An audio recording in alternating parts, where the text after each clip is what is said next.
Welcome to the Home Buying Club. Today I want to address an area that so many people are challenged with when starting the home buying process. I want to talk about credit. When I say I want to talk about credit, I don't want you to get all squeamish about checking your credit. I always say this, your credit will not bite you. You have to have a starting point when starting the home buying process. And when I say check your credit, I know a lot of times we want to go and check Credit Karma because Credit Karma is free. Well, Credit Karma is one, your Vantage score, and then two, Credit Karma only offers two of the bureaus when there are three. When it comes to buying a home or starting the home buying process, you first want to check your credit. And when I say check your credit, you want to check all three bureaus. There is TransUnion, there's Equifax, and there is Experian. And all three credit bureaus, unfortunately, will not have the same information. So you want to be able to get a copy of your credit report that's going to show you all three credit bureaus side by side. And when you look at all three bureaus, you want to look at what are your problems? What challenges do you have that may be preventing you from starting the home buying process? The number one issue I see on credit reports from anyone who says they want to purchase a home are collections. You want to go through your credit report and identify all of your collections. I want to give you guys a challenge. When you get a copy of your credit report, you're going to make a list of the three bureaus. So that's TransUnion, Experian, and Equifax. And under each bureau or under your list, what you're going to do is go through your credit report and you're going to list all of the challenges. And your challenges are going to be whether you have collections, you have late payments, you have charge-offs, repossessions, maybe judgments. Any of those are going to be your top areas that are going to be problems.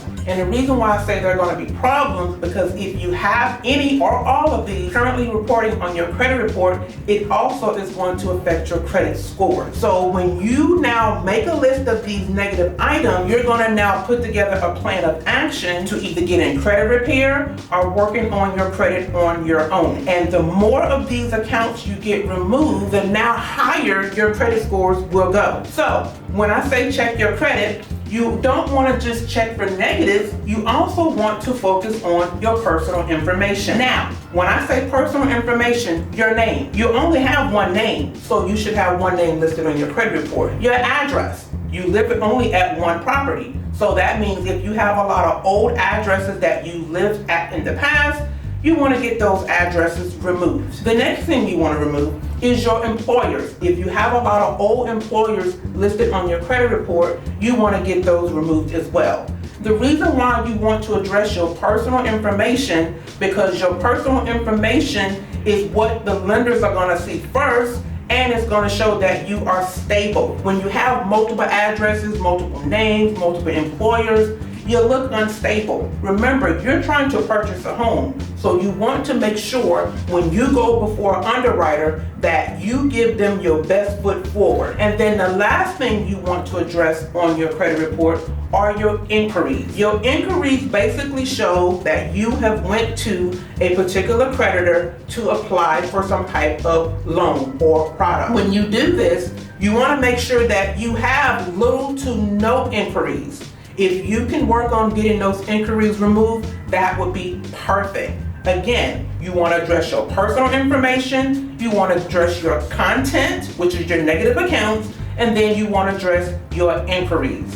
When you go through these three different sections of your credit report, now this is going to prepare you to get yourself in position so that you can now start the home buying process. Because before you go speak with the loan officer, do your due diligence, okay? This right here, what I've just given you, is you doing your due diligence to ensure that you are ready. Because so many people get excited about the home buying process and they go before a loan officer who they feel will help them, but in turn, because you have so many challenges on your credit report, they don't help you. This is you doing your part to help yourself. So now, when you go and get approved or pre-approved with a loan officer, you are approved. You're not discouraged, because so many people get discouraged, and I don't want you guys to be discouraged. So I hope this information has been helpful to you.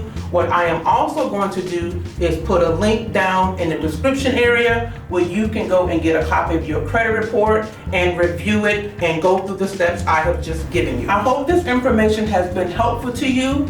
I'll see you guys in the next video. Bye-bye.